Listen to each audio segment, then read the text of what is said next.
Exercise number 36 का second half हम कर रहे हैं। पहले 10 फिक्रे किए थे, 15 किए थे, तो 16वां फिक्रा आज हम कर रहे हैं।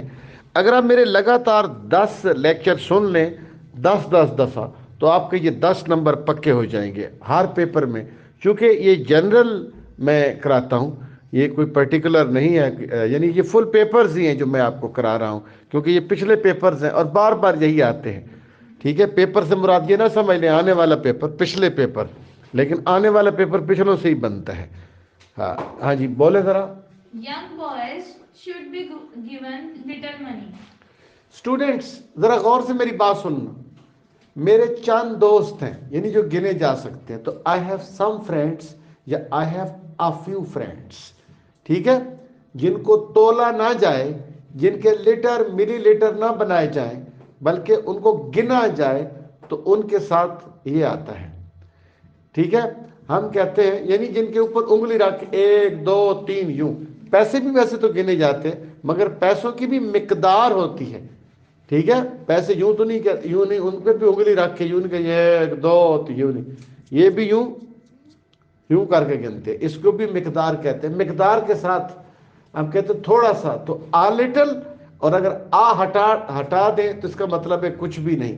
मेरे पास थोड़ी सी चीनी है, पिछली बच्ची तू बता बेटी मेरी, मेरे पास थोड़ी सी चीनी है, क्या कहोगी? I have a little sugar, क्योंकि इसको तोला जाता है। जिसके लीटर मिलीलीटर किलोस बनाए जाए उसके साथ क्या आता है? आई हैव अ लिटिल शुगर। और अगर आप कहो मेरे पास जरा भी चीनी नहीं, तो फिर आई हैव लिटिल शुगर, आ हट जाता है फिर, यानी नेगेटिव बन गया। आप कहते हो हमें ये बात पसंद नहीं आई, मैं कहता हूं मेरे पास थोड़ी सी चीनी है, आई हैव अ लिटिल शुगर, या आई हैव सम शुगर। मेरे पास जरा भी चीनी नहीं, तो आई हैव लिटिल शुगर, या I have not any sugar. मेरे पास थोड़ी सी मेडिसिन है,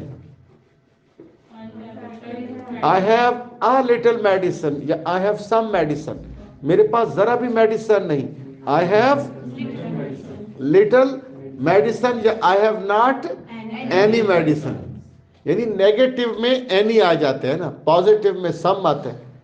और अगर मैं कहता हूं मेरे चंद दोस्त हैं, तो इसको तो गिना जाता है, तो आई हैव अ फ्यू फ्रेंड्स। जिनको गिना जाए उनके चंद के लिए आ फ्यू, और अगर आ हटा दे तो फ्यू रह जाएगा, इसका मतलब है कोई भी नहीं। मेरे चंद दोस्त हैं, आई हैव अ फ्यू फ्रेंड्स। मेरा कोई भी दोस्त नहीं, तो आई हैव फ्यू फ्रेंड्स। या I have some friend, I have not any friend, यानी सम और एनी दोनों में लगता है। मेरे पास चंद कुर्सियां हैं, आई हैव अ फ्यू चेयर्स, क्योंकि कुर्सियां तोलते नहीं होते, ना लीटर मिलीलीटर बनते। आई हैव, या आई हैव सम चेयर्स। मेरे पास कोई भी कुर्सी नहीं है, आई हैव नॉट एनी चेयर, या आई हैव फ्यू चेयर्स। यानी आ हटाएंगे तो नेगेटिव बन जाएगा। दोबारा से, अब बेटी आप बताएं, मेरे पास थोड़ा सा पानी है, बेटा आ लिटिल वाटर, या आई हैव सम वाटर। मेरे पास जरा भी पानी नहीं है पुत्र, आई हैव लिटिल वाटर, जरा भी नहीं, या I have not any water. मेरे पास चंद किताबें हैं, या I have a few books. मेरे पास जरा भी किताबें नहीं, आई हैव नॉट एनी बुक, या आई हैव फ्यू बुक्स। आ हटा तो तादाद में जरा भी नहीं। और हां, अगर फ्यू के आगे THAN देन आ जाए, तो फिर फ्यू के साथ आप ER लगा के इसको फ्यूअर बना देते हैं। फ्यू के आगे THAN देन आ जाए तो फ्यू को क्या बना देते हैं? फ्यूअर। और ये जो मैं आपको पॉइंट इतना डिटेल में समझा रहा हूं, ये बहुत इंपॉर्टेंट पॉइंट है, बहुत ही इंपॉर्टेंट पॉइंट है। ये तकरीबन हर साल पेपर में आता है ये फिक्रा। बोले जरा। Young boys should be given नहीं, ऊपर वाला फिक्रा पढ़ो। वही इतना लेक्चर दे दिया आपने, वो फिक्रा पढ़ ही नहीं रही। फ्यू और अफ्यू वाला। हाँ हाँ बोलो। Young boys should be given little money, correct है। Young boys should be given a few money, यहाँ करेक्ट, बुक पे भी कुछ करेक्ट कर ले, a few कर ले, उन्होंने a little किया हुआ है। ओए, तो फिर गलत कर दिया। आ लिटिल ही आएगा ना, मिकदार है ना। Young boy should be given uh little money, few क्यों आएगा? ये भी मिकदार है करेंसी की। करेंसी को यूं गिनेंगे, वो 1 रुपया पे या 2 3 4, जिसको यूं इंडेक्स फिंगर के जरिए यूं यूं करके गिने, उसके साथ अफ्यू ठीक लिखा हुआ है। वो पैसे के साथ भी आ लिटल और लिटल आना मैडम जी, आगे गलती करके बेशरम हो जाते हैं। I am one of those who can do what he likes. A I am one of those, I am one of those, उनमें से मैं एक हूं। किन में से? आगे उन्हीं की बात की गई है। I am one of those who, ये who किसके लिए है? वन के लिए या दोस्त के लिए है? शाबाश। वो क्यों? who को कहते हैं रिलेटिव प्रोनाउन। क्या कहते हैं? Relative pronoun. ये जिसके आगे आता है ये उसी का ही रिलेटिव होता है। मसलन लड़का जो आ रहा है मेरा दोस्त है। Boy who is coming is my friend, ये हु किसके लिए आया? लड़के के लिए आया। मैं कहता हूं वो उन लड़कों में से एक है जो मेहनत करते हैं। वो he is one of the boys, या he is one of those boys who work hard. ये हु किसके लिए आया? हाँ, he is one of those boys who work hard, ये लड़कों के लिए हु आया। तो हु किसका रिश्तेदार है? उस नाउन का जिसके फौरन बाद आ जाते हैं। अच्छा, एक और बात, विच और दैट, ये दोनों जानदार और बेजान के लिए आते हैं। मसलन बस जो आ रही है खूबसूरत है। बस that is coming is beautiful, पहले हम पता है क्या करते थे? विच बेजान के लिए लगाते थे और दैट जानदार के लिए। ये कॉमन कॉन्सेप्ट था। मगर अब Raymond Murphy English grammar in use का राइटर है, उसने कहा कि विच और दैट एक दूसरे का मुतबादिल है। पर पुराने जमाने में या अभी भी पाकिस्तान में हम ये कहते हैं परिंदा जो उड़ रहा है खूबसूरत है। Bird that is flying is beautiful, क्योंकि हम जानदार के लिए दैट लगाते हैं, जो के लिए, और इंसान के लिए हु और विच लगाते हैं बेजान के लिए। बस जो आ रही है खूबसूरत है। Bird which is coming is beautiful, परिंदा जो उड़ रहा है खूबसूरत है। Bird that is flying is beautiful. उस्ताद जो पढ़ा रहा है बड़ा सख्त है। The teacher who is teaching is very strict. आप एक और गलती पता क्या मारते हैं? वो ये है, आप कहते हैं the teacher who is teaching he is very strict. भाई जिसके लिए हु लग गया उसके लिए ही नहीं आ सकता। The teacher who is teaching is very strict. आगे, Do not smoke the whole packet of cigarettes like your elder brother does. हाय हाय क्या बात है। सुनो, लाइक और एज का बात है, वीआईपी है मेरा हर एक। ये जो जितने भी ये मैं लेक्चर आपको दे रहा हूं, ये वीआईपी समझे। लाइक और एज, मैं कहता हूं तू अपनी मां की तरह है। मैंने जब नाउन की बात की, एक्शंस की नहीं किया है। मैंने कहा तू अपनी मां की तरह, you are like your mother, you are like your mother. तुम अपनी मां की तरह बोलती है। You speak, you speak, you are speak नहीं बच्चों, यू स्पीक, तुम बोलती हो एज योर मदर डस, जैसे तुम्हारी मां बोलती है। यानी अगर मैं यूं कहूं ना, you speak as your mother speaks, ये गलत है। You speak as your mother does, तुम अपने बाप की तरह काम करते हो। You work as your father does, यानी वर्क जिस तरह तुम्हारा बाप करता है, यानी एजन डू नहीं दिखाते। वो ऐसे ही खेलते हैं जैसे हम खेलते हैं। They play as we do, जैसे हम खेलते हैं। वो ऐसे ही खेलते थे जैसे हम खेलते हैं। They played as we did, जैसे हम खेलते थे। ठीक है, ये डिड क्यों लगा रहा हूं? यानी वर्ब को रिपीट नहीं कर रहा। डू एजन। मैं ऐसा ही पढ़ाता हूं जैसे मेरा उस्ताद पढ़ाता है। I teach as my teacher does, जैसे मेरा उस्ताद पढ़ाता है।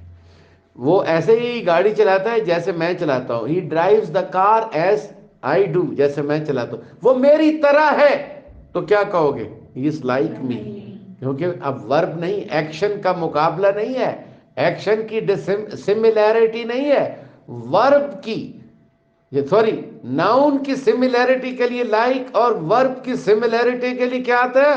एस। आगे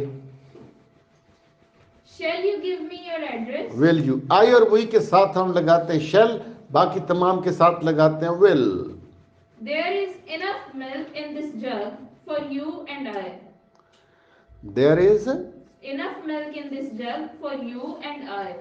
फॉर यू एंड मी, क्योंकि एंड के बाद प्रोनाउन की थर्ड डिग्री आई थी, आई माई मी।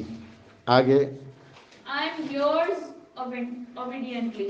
इसमें apostrophe है। देखो बच्चों, आई एम योर्स, देखो ना योर्स, सुनो एक और बात, ये आप अपनी एप्लीकेशन या दरखास्त लिखते हो ना, आप ऑफिशियल लेटर, आप कहते हैं योर ओबीडियंट, और अगर ओबीडियंट के साथ एल वाई लगा दे तो आर के साथ एस आ जाता है, और लेटर में आपके 0 नंबर आएंगे, आपको बता दूं मैं सारे, सप्ली वाले खास तौर पे।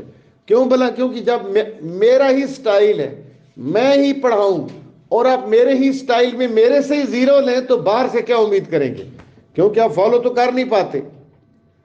योर्स ओबीडियंटली, आर के साथ एस आता है, कॉमा नहीं आएगा, योर्स ओबीडियंटली यानी YOURS, आगे ओ छोटा आएगा और ओबीडियंटली फिर कॉमा, यानी योर आर और एस के दरमियान कोई कॉमा नहीं आता। इसी तरह आता है योर्स अफेक्शनेटली, आर के साथ ही एस है, कोई कॉमा नहीं है योर्स के साथ, अफेक्शनेटली, आगे जाके योर्स अफेक्शनेटली के बाद कॉमा, फिर नीचे XYZ, योर्स सिंसियरली, इसी तरह YOURS आता है इकट्ठे ही, आर और एस के दरमियान कोई अपोस्ट्रोफी एस वाला चक्कर ना डालना। Yours obediently, yours affectionately, yours sincerely, ठीक है। और अगर खाली एल वाई हटा दें तो फिर आएगा your sincere, your obedient, your faithful, your loyal.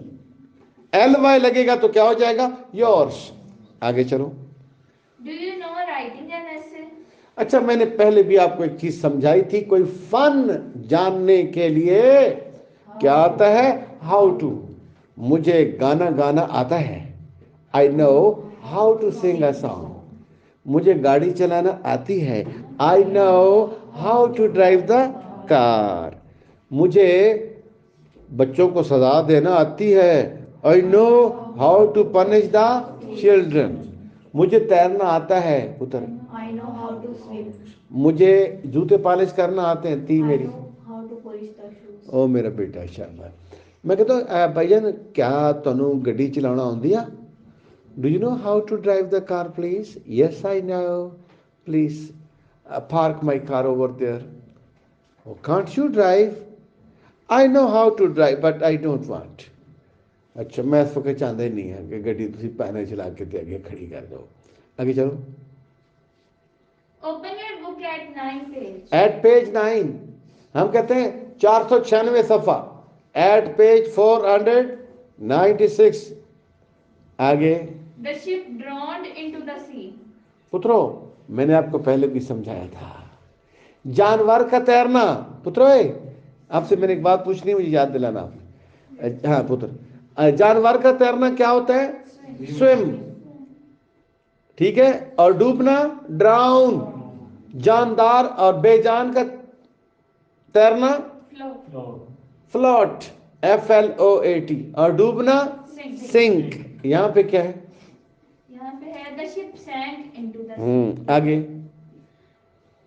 This is a worth seeing building. Worth seeing, देखने के काबिल। आप कहते हैं वाह जी, काबिल तारीफ गड्डी है। This is the car worth admiring, admiring, ओए खरीदण दे काबिल गड्डी है। It is the car worth purchasing, buying. मैं कहता हूं सजा देण लायक है तुम, you are the boy worth punishing, ठीक है। मैं कहता हूं कि अपना सूंघने के काबिल फूल है, this is the flower worth smelling. हम कहते हैं चपेड़ा खान लायक है तू। You are the boy worth slapping. आगे चल। This is a building worth seeing. देखने के काबिल। I denied to leave the room. मैंने आपको पहले भी समझाया, देखे ना बार बार चीजें वही आ रही। पुत्रो, किसी की बात को ना मानना तो deny, DENY, deny, denied, denied. मैं कहता हूं कि हमारे तमाम पाकिस्तानी स्टूडेंट्स बड़े मेहनती होते हैं। बंदा कहता मैं नहीं ये मनता, डिनाई, यानी किसी की बात को, किसी की राय को, किसी के दिए गए अल्फाज, सोच को और फिलोसफी को ना मानना, डिनाई। और अगर मैं आपको कुछ काम कहूं और आप ना माने, इनकार कर दें कि मैंने नहीं करना, तो रिफ्यूज। और अगर मैं आपको कोई इज्जत और मर्तबत, इनाम, कोई अवार्ड दूं और आप कबूल ही ना करें, तो फिर क्या होगा? डिक्लाइन। मसलन मैं कहता हूं कि मैंने उसे मोबाइल इनाम दिया मगर उसने लेने से इनकार कर दिया। I gave him the mobile but he decline to have it. I made him the monitor of my class, but he declined to accept this status. ठीक है, आगे। The train car is full. There is no place in it for anyone. Place नहीं आएगा, space या room. A student, जो खाली जगह होता है ना, प्लाट होता है, वो होती है प्लेस। और अगर आपके पास ये क्या है, कमरा है ना, इसके अंदर जगह के लिए लफ्ज क्या यूज होगा? स्पेस या सीट या room. There is no room in this room, ये भी ठीक है। There is no space in this room, there is no seat in this room, there is no room in this house. मगर place खाली plot का नाम है। आगे। He refused having murdered the child. Denied. असी क्या तू बच्चा मार देता, उन्हें क्या मैं नहीं मारा, denied. Is any of these two boys your friend? दो में से कोई एक तो इधर, मैंने समझा दिया आपको, पिछला लेक्चर सुने, इज इधर ऑफ दीज टू आएगा, ये मैं समझा दिया, दोबारा क्यों समझाऊं? आगे चलो। यहाँ पर प्रिंटिंग मिस्टेक है, एज इधर लिखा हुआ है, उसको इज इधर कर लें। आगे। लेट द बुक्स ले लाई, पढ़े रहना, LIE है ना, जी लाई ले, आगे क्या है? लेन, लाई LIE, लाई पढ़े रहना, आगे ले पढ़ा रहा, LAY, ले, लेन लेन आखिरी फॉर्म है इसकी। आगे बस। एक, अच्छा ठीक है, इंशाल्लाह अब मैं आपको अगला लेक्चर भी इसी तरह, आप मेरे 10 लेक्चर कोई से भी इस तरह सुन लें, आपकी करेक्शन ठीक हो जाएगी। अभी तक हमारे पास कितने लेक्चर हो गए हैं भाई? ये 3-4 तो हो गए हैं कोई।